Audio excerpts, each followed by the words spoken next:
As always, there's a character profile this week. There is, and I'm going to pour a since- drink while we're doing this. Since it's episode 100, I've decided that I'm going to let our egos have a little bit of fun this week. So this week's character profile is on us. It is on the channel. It is on the podcast. It is on Cutscen Convos. So let's get straight into it. Cutscen Convos first appeared on December 19th, 2021. Born to Conor and Horizontal, after months of going around in circles about starting a podcast, they left their screenings of Spider-Man No Way Home and knew it was time to get to work. This is The true. first full episode went live on January 8th, 2022, with only audio. Hori recorded all of it from his setup, and I only had my phone and earphones for audio capture. Episode 7, which went live on February 18th, 2022, would see the first cutscene episode to include video. Despite still only having a phone and headphones, we were keen to improve, and as such launched our secondary videos, our segments from each episode, broken down into their individual topics and uploaded. Episode 13 aired on April 15th, and it was at this point I finally moved from my mobile phone setup and earbuds to a full PC setup, and the cutscene as we now know it fully began to take shape. Initially, the plan had been to focus solely on DC and MCU news, projects, and reviews.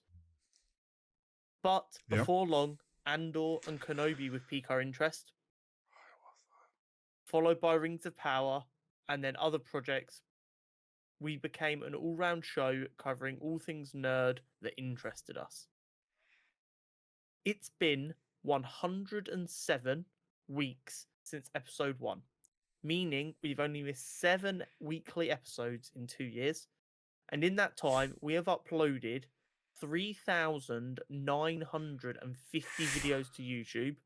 This includes full episodes, segments, and shorts, as well as YouTube and the podcast platforms. We now also have expanded, and we have a Cutscen TikTok, Twitter, and Instagram, all of which are at Cutscen Convos, which I'm still proud of that we managed to get the at everywhere. That's basically impossible in the modern internet. This is true. But it's crazy.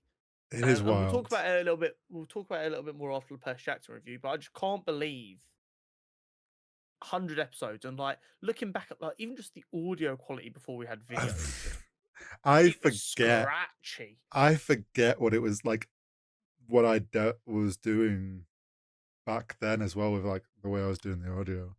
And it's like you mentioned 3,950 videos. I've gone through, knowing we were doing this, grab stats from YouTube. Go on. So in the lifetime of our YouTube channel, so the 2 years, we've had 544.8 thousand views.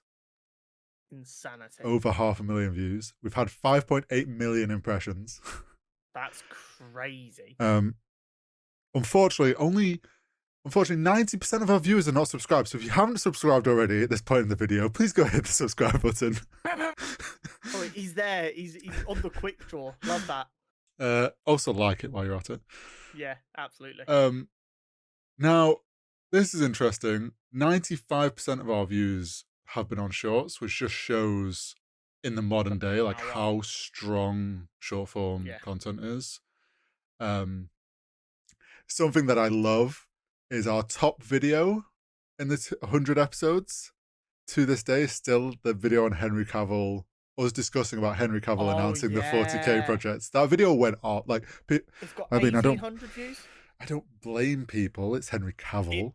Do you know what it was? It was the perfect storm, that video. There wasn't a lot else going on. There wasn't. Henry Cavill had a lot of hype because he'd just come back as Superman and then wasn't going to be Superman. Warhammer's a massive universe, and the thumbnail for that, with a really high quality picture of Henry Cavill taking up so much of the screen, it is so incredibly clickable. It was just the perfect storm. For people to, I think the fact, like you say, the perfect storm of everything that happened with Superman, then he announces he's doing this 40k project, like, it popped. Now, our top short, a lot more recent, is actually the Spider-Man 2 was robbed at the Game Awards short. Yeah, that one did bits, didn't it? It had, what, 10.2? Something like that. But yeah, also did. Obviously, people were upset about that, but yeah, I thought Yeah, those that was that some. that was a slow burner for a short as well because it'd been up for like a day and it done really well and I was really happy Hmm, with it. And then I woke up the next day, so about 36 hours later, and it had gone from like 2,000 to 11,000 or whatever it was overnight. And I was like, oh short form shit, content for you. It yeah, just it pops. just it builds so fast. But yeah, I thought like I'm not. I know you look at analytics more often than me because often you're the one who tells me like, "Oh, this video is doing well." I am a massive rat for analytics, and I'm not I've sorry. I've learned over the years to pay as little attention to it. Usually, I like on my own stuff, I look like monthly at most. Um, I check 12 times a day, and that's probably a conservative estimate. um, so for me, it's like I haven't really paid much attention to like what our 100 episodes have done, and seeing that like we've had like over 500,000 views is kind of nuts. Yeah. The impressions one's always because like it's just the bigger number is always Yeah, more jaw dropping. So like seeing that amount of impressions is always like Jesus Christ. yeah. Um, but yeah, no, that's really really cool.